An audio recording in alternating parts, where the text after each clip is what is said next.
حي على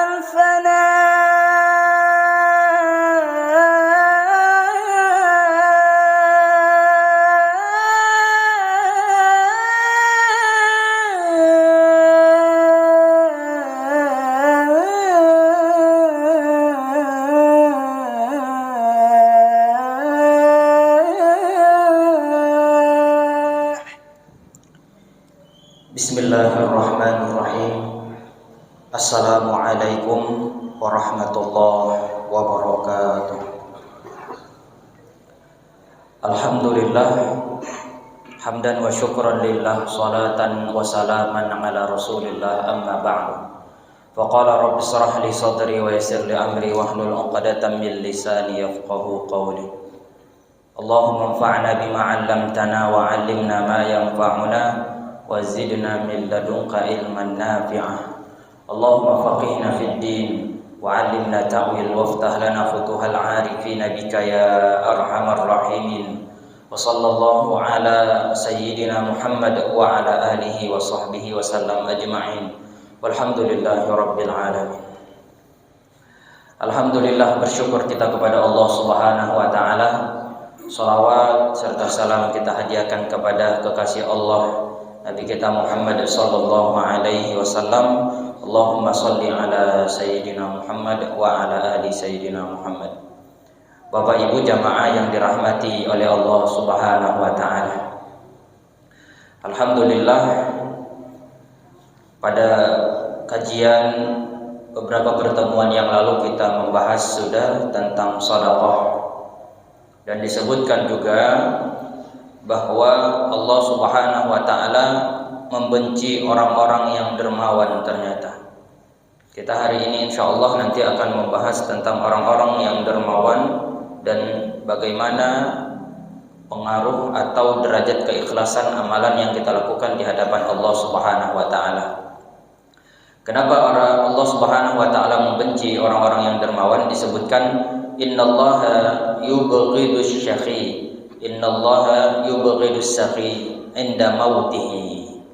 Sesungguhnya Allah Subhanahu wa taala membenci orang-orang yang dermawan inda mautihi, ketika matinya. Maksudnya bagaimana? Orang-orang yang mewasiatkan sedekah ketika dia mau mati. Di situ dia mau mati, di situ baru bersedekah. Sudah digor-gor nyawa itu, baru dia teringat dengan sedekah. Amalan ini bukan dicintai, disenangi oleh Allah, bahkan dibenci. Sudah mau mati dia, itu hartaku yang sepetak tanah di sana, tolong serahkan ke masjid. Itu bangunan yang kupunya di sana, serahkan nanti ke anak-anak yatim. Tapi itu dilakukan bukan ketika sehatnya, bukan ketika di masa hidupnya, tetapi dilakukannya kapan? Ketika mau matinya. Nah, ini amalan yang Allah Subhanahu wa taala benci. Al-bakhil fi hayatihi, yang Allah benci tadi orang dermawan yang ketika mau mati. Al-bakhil fi hayatihi, dan dia bakhil ketika hidupnya. Tapi kalau tadi orang-orang yang selama hidupnya dermawan, ketika mau mati pun dia dermawan, ini enggak Allah benci. Memang sudah biasa dia bersedekah. Dan ketika mau mati pun dia bersedekah. Ini tidak Allah benci. Jangan pula nanti disamaratakan. Ketika mau mati lalu kemudian bersedekah, tak usahlah nanti Allah benci. Kalau selama hidupnya dia memang dermawan, maka amalan ketika dia mau mati bersedekah itu baik. Itu dicintai oleh Allah Subhanahu wa taala. Yang Allah benci itu yang mana? Selama hidupnya bakhil, tak pernah mau memberi. Tetapi begitu nampak dia sakaratul maut, bagaimana luar biasanya kematian itu mendatanginya, baru sibuk hendak bersedekah. Baru buru-buru mau menafkahkan, menginfakkan hartanya di jalan Allah Subhanahu wa ta'ala. Kemana saja selama ini? Selama ini dia menjadi orang-orang yang bakhil. Dan disebutkan as-sadaqatu fi sihha afdalu min as-sadaqati fil marid. sedekah di waktu kita sehat itu lebih utama ketimbang kita bersedekah di waktu sakit. Was-sadaqatu fil marid afdalu min as-sadaqah ba'dal maut. Dan sedekah di waktu kita sakit lebih afdal daripada sedekah setelah kita mati. Maka Bapak Ibu jamaah yang dirahmati oleh Allah Subhanahu wa taala, senantiasa kita didik diri ini untuk menjadi orang-orang yang dermawan, al-karim. Nah, disebutkan al-qilah ta'amul karim dawa wa ta'amul bakhil da. Ini luar biasa pengaruhnya. Bahwa disebutkan ta'amul karim dawa, makanan orang-orang yang dermawan itu bisa menjadi obat. Orang-orang yang senang membantu, orang-orang yang senang berbagi, orang yang dapat menyenangkan hati orang lain, orang yang bersikap dermawan, orang yang dapat memuliakan orang lain. Ketika memberikan makanan kepada kita, menyiapkan makanan kita, makanan yang dihidangkannya itu menjadi dawa, obat bagi penyakit-penyakit. Dan sebaliknya, wa ta'amul bakhil, dan makanan orang-orang yang bakhil, orang-orang yang pelit, orang-orang yang kedekut akan menjadi apa? Dan akan menjadi penyakit. Makanan orang-orang yang bakhil itu akan menjadi penyakit. Nah, kita selalu ingat kisah bagaimana Imam Asy-Syafi'i radhiyallahu anhu ketika berziarah ke rumah Imam Ahmad bin Hanbal. Nah, kita ingat rangkaian kisah itu, tetapi yang harus kita pahami Bapak Ibu jamaah yang dirahmati oleh Allah Subhanahu wa taala, kenapa Imam Syafi'i makan banyak di rumahnya Imam Ahmad bin Hanbal? Maka disebutkan oleh Imam Syafi'i, wa ma akaltu li asba'. Aku tidak makan untuk aku kenyang. Wa ma akaltu li asba'. Aku makan bukan memenuhi hasratku agar aku kenyang. Inna ma akaltu li atadawi bi ta'amik. Sesungguhnya aku makan untuk mengobati diriku dengan makananmu, Allah. Ini kadang kita memakai kisah Imam Syafi'i ketika berziarah ke rumah teman kita, makan banyak, kemudian kita samakan, oh Imam Syafi'i ketika makan tempat Imam Ahmad bin Hanbal itu banyak, lalu kemudian makan banyak kita, padahal memang lagi lapar. Bukan itu dia. Imam Syafi'i makan bukan karena laparnya, tidak, bukan karena ingin makannya. Kalau kita kan memakai dalil ini, wah lagi enak ini lauknya, begitu lauknya kita lihat tak enak, mungkin berbeda keadaannya. Nah, Imam Syafi'i makan itu bukan karena ingin kenyang, tetapi ingin mengobati penyakit-penyakit dengan makanan Imam Ahmad bin Hanbal. Jemaah yang dirahmati oleh Allah Subhanahu wa taala, beralih kepada ikhlas. Dalam hadis qudsi Allah Subhanahu wa taala menyampaikan, yu'ta yaumal qiyamah bisuhufin mukhattamatin.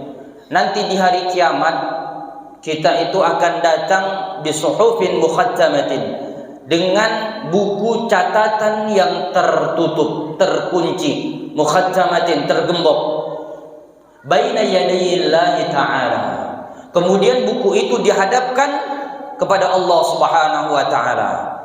Hari kiamat nanti setiap hamba akan dihadapkan kepada Allah Subhanahu wa taala bisuhufin mukhattamatin, dengan buku catatan amalannya yang tergembok.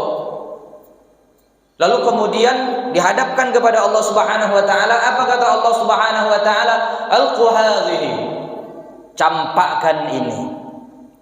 Tak diterima oleh Allah Subhanahu wa taala.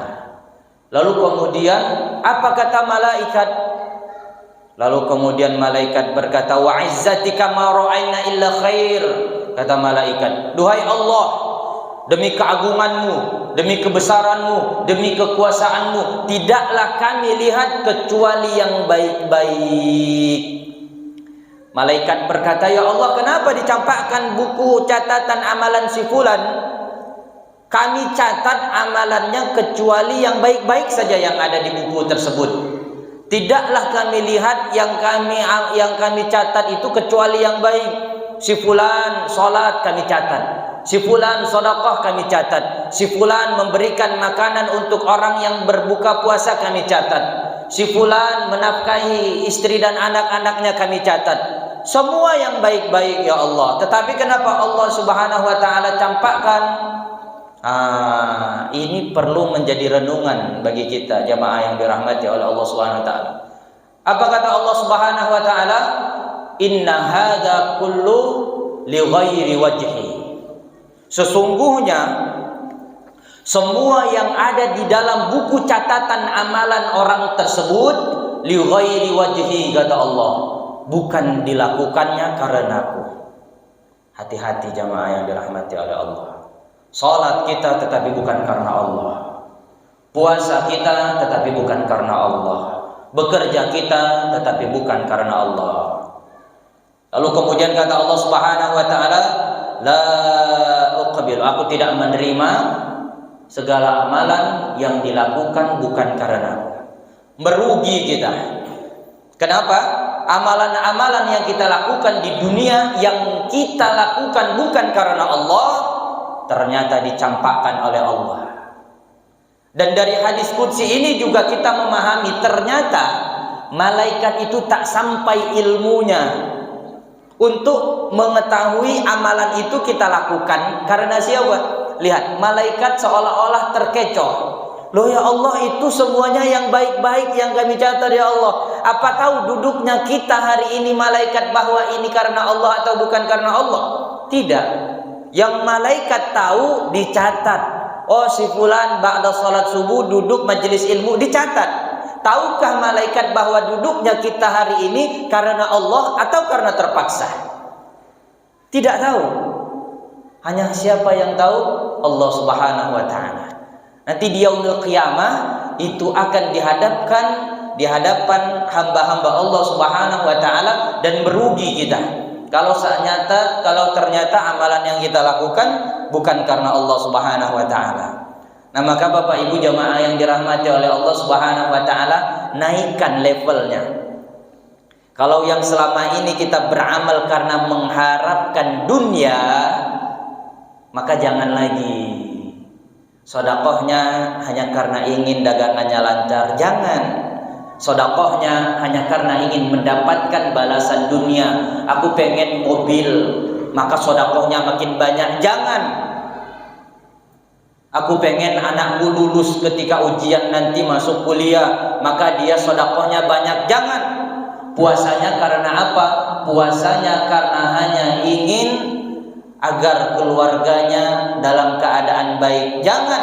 Semua itu baik, iya, tetapi ada level yang lebih baik. Lakukan semua amalan ibadah kita karena Allah Subhanahu wa taala. Jangan ditukar dengan harga untuk mendapatkan dunia. Jadi apapun yang kita lakukan kullu lillah, semuanya kita lakukan karena Allah Subhanahu wa taala. Jamaah yang dirahmati oleh Allah Subhanahu wa taala, ajalum ma yunzalu minas sama'i at-taufiq. Sesuatu yang paling mulia, yang paling agung yang turun dari langit itu adalah at-taufiq. Wa ajallu ma yus'adu minal ard al-ikhlas. Dan sesuatu yang paling mulia yang naik dari bumi itu apa? Ikhlas. Masya Allah. Jadi ikhlas ini luar biasa jamaah yang dirahmati oleh Allah Subhanahu wa taala. Jadi jangan lakukan amalan itu karena terpaksa.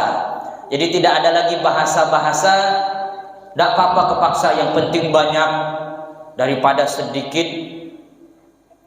Maka jangan lagi. Kalau bisa itu ya memang tetap ikhlas. Mau sedikit ikhlas, mau banyak ya ikhlas. Kalau tak ikhlas jangan dilakukan. Rugi kita jamaah yang dirahmati oleh Allah Subhanahu wa taala. Levelnya kita bukan levelnya yang lagi dipaksa. Amalan ibadah kita bukan lagi amalan ibadah yang terpaksa.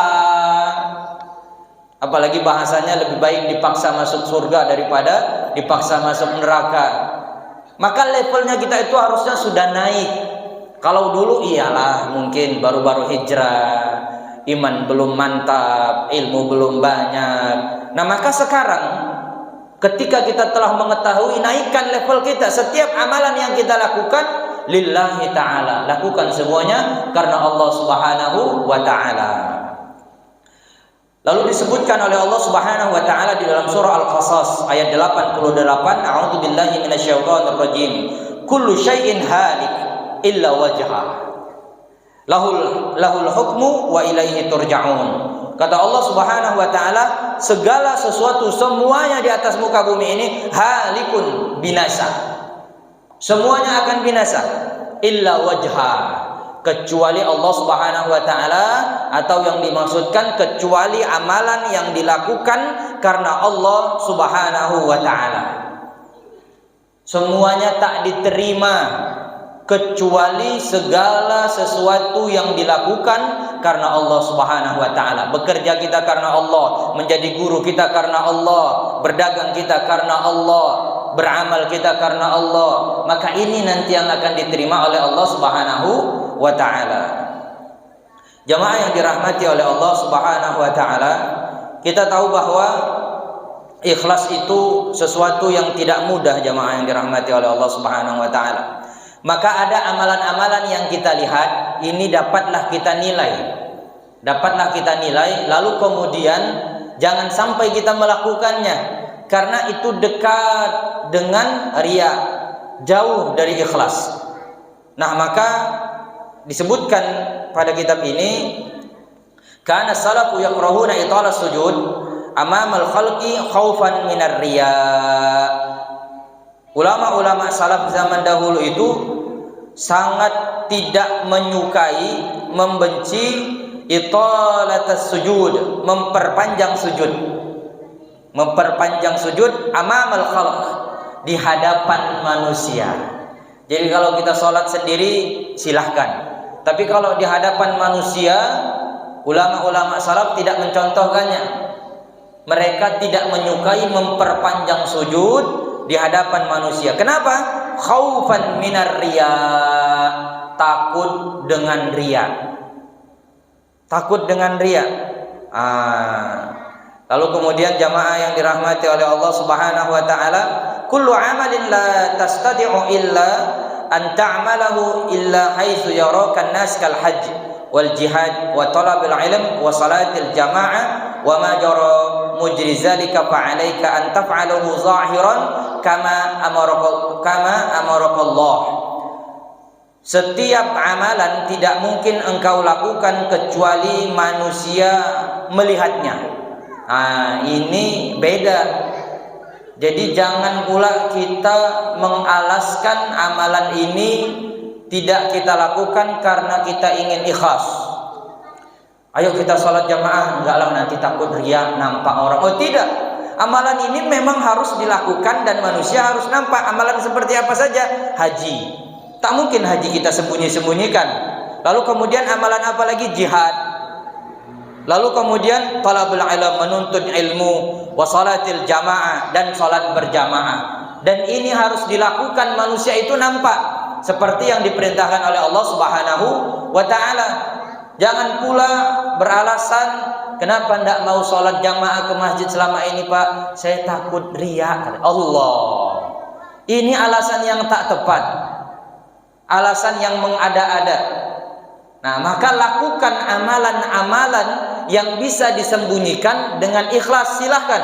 Tetapi amalan-amalan yang dituntut harus dilihat, maksudnya nampak manusia, maka tak masalah, asal dia dapat menjaga hatinya daripada riya. Nah, jemaah yang dirahmati oleh Allah Subhanahu wa ta'ala, kita tahu bagaimana kisah tentang orang-orang yang ikhlas. Salah satunya adalah kisah tentang Imam Ali bin Abi Thalib karramallahu wajhah. Imam Ali bin Abi Thalib ini menggambarkan bagaimana keikhlasan beliau ketika dalam sebuah peperangan. Jadi ketika saat itu Imam Ali bin Abi Thalib sudah dalam posisi keadaan siap untuk menghunuskan pedangnya kepada orang kafir, orang-orang musyrikin. Lalu kemudian apa yang terjadi? Ternyata orang-orang musyrikin itu, orang kafir yang hendak dibunuhnya tadi itu, diludahinya Imam Ali. Di sini kita dapat mencontoh Imam Ali bin Abi Thalib bagaimana ibadah kita ini agar tetap ikhlas karena Allah Subhanahu wa taala. Apa yang dilakukan Imam Ali? Bukan dia lalu kemudian karena kebenciannya diludahi tadi kemudian makin dibunuhnya, tidak. Apa yang dilakukannya? Hatta jaddada niyyatahu khasyata ay yadribahu intiqamihi li nafsi, sampai dia memperbaharui niatnya. Jadi kalau Bapak Ibu jamaah yang dirahmati oleh Allah hendak berangkat sholat jamaah tadi hanya karena terpaksa, jaddid, perbaharui niatnya. Astagfirullah, ini aku lakukan karena apa? Kalau dalam bekerjanya karena manusia kita lakukan, maka jaddid, perbaharui. Astagfirullah, aku harusnya melakukan ini karena Allah Subhanahu wa taala. Bahkan sampai duduk di sini pun karena terpaksa, karena sudah tadi terjebak, perbaharui, jaddid. Jangan lagi dilakukan karena manusia. Perbaharui semuanya karena Allah Subhanahu wa taala. Jamaah yang dirahmati oleh Allah Subhanahu wa taala, maka apa yang hari ini kita pelajari, apa yang hari ini diberikan oleh Allah Subhanahu wa taala sebagai ilmu pengetahuan bagi kita, hendaknya kita amalkan dalam kehidupan kita sehari-hari. Dan banyak berdoa kepada Allah Subhanahu wa taala, semoga Allah Subhanahu wa taala menjadikan kita orang-orang yang ikhlas hanya karena Allah Subhanahu wa taala. Mungkin itu saja yang dapat saya sampaikan, Bapak Ibu jamaah yang dirahmati oleh Allah Subhanahu wa taala. Mohon maaf atas segala kekurangan, dan akhirnya kita tutup dengan doa kafaratul majlis. Subhanakallahumma wa bihamdika asyhadu an la ilaha illa anta astaghfiruka wa atubu ilaik. Wassalamualaikum warahmatullahi wabarakatuh.